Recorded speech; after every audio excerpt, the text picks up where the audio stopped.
করি এবং nation first দেশপ্রেম আমাদের সবচেয়ে বড় মন্ত্র।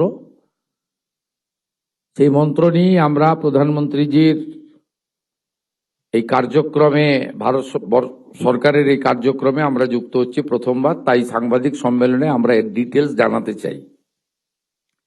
আমার সাথে এটা নোডাল ডিপার্টমেন্ট তথ্য সংস্কৃতি দপ্তর, আমি মুখ্যমন্ত্রীর সাথে সাথে এই দপ্তরেরও মন্ত্রী, এবং আমার সাথে মাননীয় রাষ্ট্রমন্ত্রী পূর্ণিমা চক্রবর্তী মহোদয় আছেন। যেহেতু সরকার এই কর্মসূচিতে সর্বাত্মকভাবে অংশগ্রহণ করছে, মাননীয় মুখ্য সচিব মনোজ আগরওয়ালজি তিনি উপস্থিত আছেন, আর তথ্য সংস্কৃতি দপ্তরের সচিব ডক্টর সৌমিত্র মোহন তিনি আপনাদেরকে সম্বোধিত করেছেন এবং আমন্ত্রণ করেছেন। আমাদের এই প্রোগ্রামের বিশেষত্ব যেগুলো আছে সেগুলি কয়েকটি বিন্দু আমি সংক্ষেপে বলছি। প্রথমবার সমস্ত জেলা, মহকুমা, পৌরসভা, ব্লকে রাজ্য সরকারের পক্ষ থেকে 70 লক্ষ জাতীয় পতাকা বিতরণ করা হচ্ছে। সমস্ত সরকারি বিভাগ, জেলা প্রশাসন, স্থানীয় সংস্থা, শিক্ষা প্রতিষ্ঠান, সাংস্কৃতিক সংস্থা, যুব সংগঠন এবং সাধারণ মানুষের সক্রিয় অংশগ্রহণের আহ্বান এবং সংগঠিত করার কাজ, প্রচারের কাজ হচ্ছে। রাজ্য জুড়ে তিরঙ্গা র্যালি, পদযাত্রা এবং জনসচেতনতামূলক কর্মসূচির আয়োজন করা হচ্ছে। গুরুত্বপূর্ণ সরকারি ভবন, ঐতিহ্যবাহী এবং সাংস্কৃতিক প্রতিষ্ঠানগুলিকে তিরঙ্গা রঙে আলোকিত করার ব্যবস্থা হচ্ছে। পতাকা প্রদর্শন ও তিরঙ্গা আলোকসজ্জার মাধ্যমে ব্যবসায়িক প্রতিষ্ঠান, শিল্পমহল, হোটেল, শপিং মল ও বাণিজ্যিক প্রতিষ্ঠানকে অংশগ্রহণের আহ্বান জানানো হচ্ছে।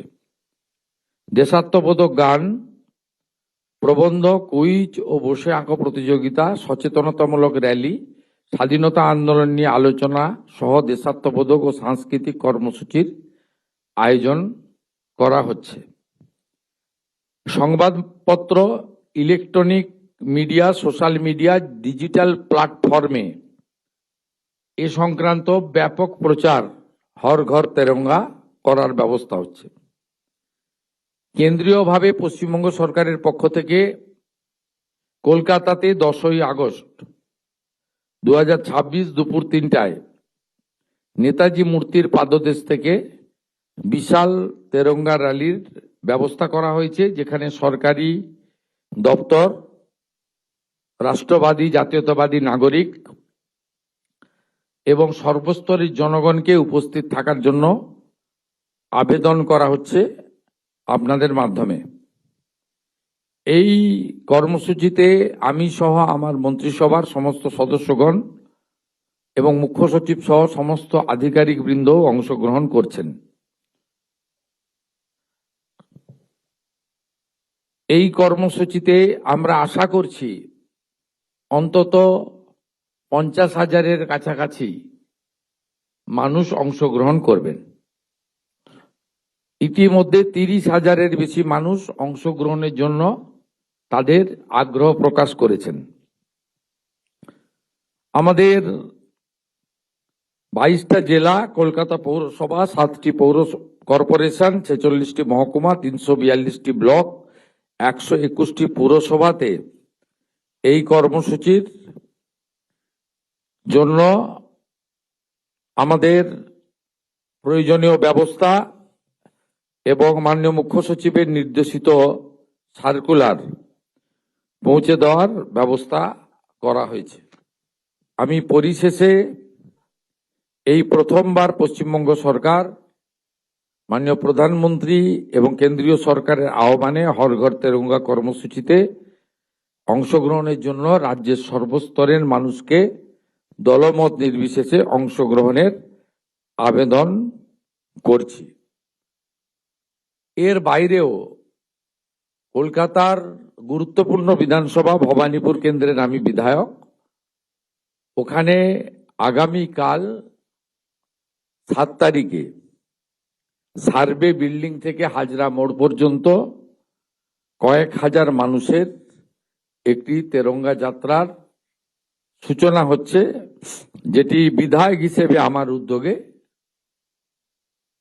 তাতে আমি অংশগ্রহণ করব এবং ভবানীপুর বিধানসভা সহ পার্শ্ববর্তী এলাকার নাগরিককে ওই কর্মসূচিতে বিকেল 4টের সময় উপস্থিত থাকার সনির্বন্ধ অনুরোধ জানাচ্ছি। Any question?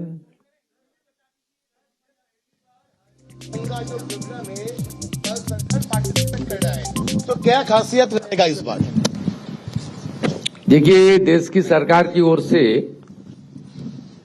जो गाइडलाइन मिला है, उस गाइडलाइन के अंदर जो होना है, चीफ सेक्रेटरी का लीडरशिप में सरकार ने उसका सर्कुलर दे दिया है। हर सरकारी प्रतिष्ठान से लेकर एजुकेशनल इंस्टीट्यूशन से लेकर सब में ये कार्यक्रम होगा, जैसे भारत सरकार की ओर से गाइडलाइन मिला है। पहली बार पश्चिम बंगाल सरकार माननीय प्रधानमंत्री का नेतृत्व में हर घर तिरंगा कर्मसूची में पार्टिसिपेट कर रहा है और 70 लाख नेशनल फ्लैग पश्चिम बंगाल सरकार की ओर से, हमारी जो information and cultural department ministry है, उसकी ओर से डिस्ट्रीब्यूशन का एक बड़ा कार्यक्रम 5 तारीख से शुरू हुआ है और 10 तारीख एक सेंट्रल तिरंगा रैली हमारी नेताजी सुभाष चंद्र बोस जी का मूर्ति का सामने से चलेगा, बिरला तारामंडल का 7 नंबर गेट तक। इसमें कम से कम 50,000 से ज्यादा राष्ट्रवादी नागरिक का योगदान होने का उम्मीद हम लोग कर रहा है। पहली बार हम लोग ऑफिशियली पार्टिसिपेट कर रहा है। पिछले सरकार क्यों नहीं पार्टिसिपेट किया देश का कार्यक्रम में, ये तो हम लोग को पता नहीं है, वो उसको पूछिए। इसका बारे में मेरा पास कुछ माने उत्तर नहीं है, मेरा जानकारी नहीं है। ये तो कोई पार्टी का, कोई इंडिविजुअल का सवाल नहीं है, देश हित के राष्ट्रवाद के पक्ष में और देश प्रेम को जागृत करने का एक कार्यक्रम है। इसमें जो नेशन फर्स्ट मंत्र स्वीकार करता है, देश सर्वोपरि जिनका सामने है, सबको इसमें पार्टिसिपेट करना चाहिए। As a MLA of this constituency, a program will launch by me tomorrow. That program will start in front of Survey building. It will continue up to Hajra Mode. As a MLA Bhawanipur ये programme का मैं क्या है, ये apolitical है, भवानीपुर का नागरिक का प्रोग्राम है, सरकारी नहीं है, लेकिन एज ए MLA मैं इसको ऑर्गेनाइज कर रहा हूं।